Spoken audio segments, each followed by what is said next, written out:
Hey guys, how's it going? It's good to be back. It's good to be here. It's a beautiful day to look at a case. Yeah, I know I promised I'd be consistent and everything, but after posting my last video, I had exams I think a few weeks after, if not like 2 weeks after. So yeah, but I'm here now.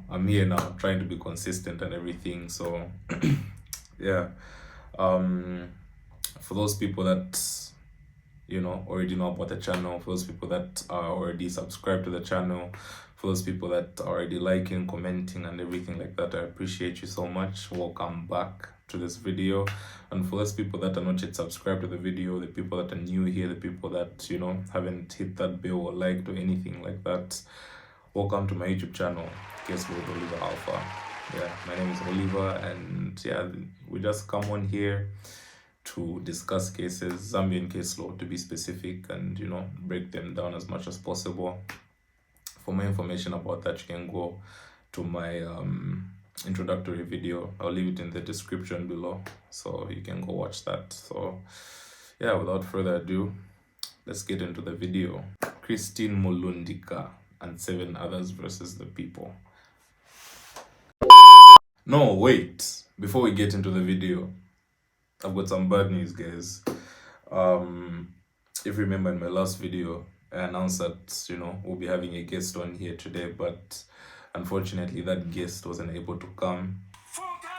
Unfortunately, guest, you know yourself. You know yourself. You know yourself. I'm not laughing. It's not funny. So, like the previous case we did, Thomas Mumba versus the people, this case has to do with the supremacy of the Constitution. So, this case, the case of Christine Mulundika and 7 others versus the people, is a Supreme Court judgment case.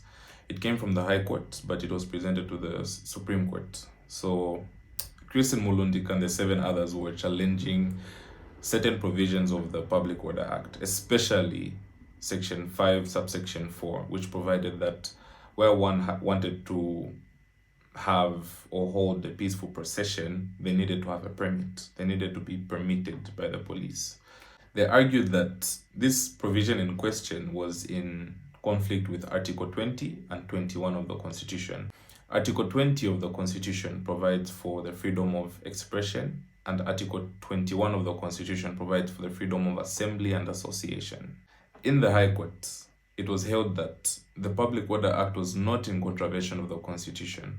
It was held by the Land Trial Judge there that the challenge provisions were not in conflict with the Constitution, and striking off these challenged provisions would amount to a vacuum in the law, as these provisions were made to maintain peace and order in society. It was through the unsatisfaction of this judgment that Christine Mulundika and the 7 others appealed to the Supreme Court, in which the Supreme Court reversed this judgment. It was held by the Supreme Court that Section 5, subsection 4 of the Public Order Act was in contravention of Article 20 and 21 of the Constitution, in that it required the citizens of Zambia to get a permit to exercise their rights, which were the rights to freedom of expression and freedom of association and assembly. It was held in the Supreme Court that this was not fit for a country like Zambia that upholds democracy. It's important to note that it's not the entire Public Order Act that was considered null and void. Only certain provisions that were seen to be unconstitutional, especially Section 5, subsection 4 of the Public Order Act. It's not all of them. The rest were considered to be constitutional, and therefore they could continue standing. A similar case to this one was referred to. This is a Zimbabwean case. I'm not sure of the pronunciation, but I'll write it down somewhere around. It's called Re Munumeso and others. I'll write it down somewhere. I'm not sure if that's the correct pronunciation, but anyway, Section 6 of their Law and Order Act was challenged. It also provided for one to have permission in order to hold a public procession, and the applicants were convicted for this. So they appealed, and the court also held that Section 6 was unconstitutional in that it was in contravention of their freedom of expression and freedom of assembly and association.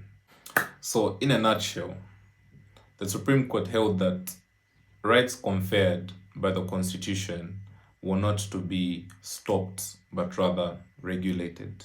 And that the Constitution is the supreme law of the land, and any other law that is in contravention or in conflict with the Constitution is to be declared null and void, because all these other laws derive their authority from the Constitution itself. So there you have it, guys. That is Christine Mulundika and 7 others versus the people. I hope we've learned something. I've learned something. You know, what I learned from Thomas Mumba versus the people is definitely solidified. Now it's made much more sense, you know, that the Constitution is a supreme law of the land, and any other law should be declared null and void if it does not reflect what the Constitution is advocating for or what the Constitution is saying.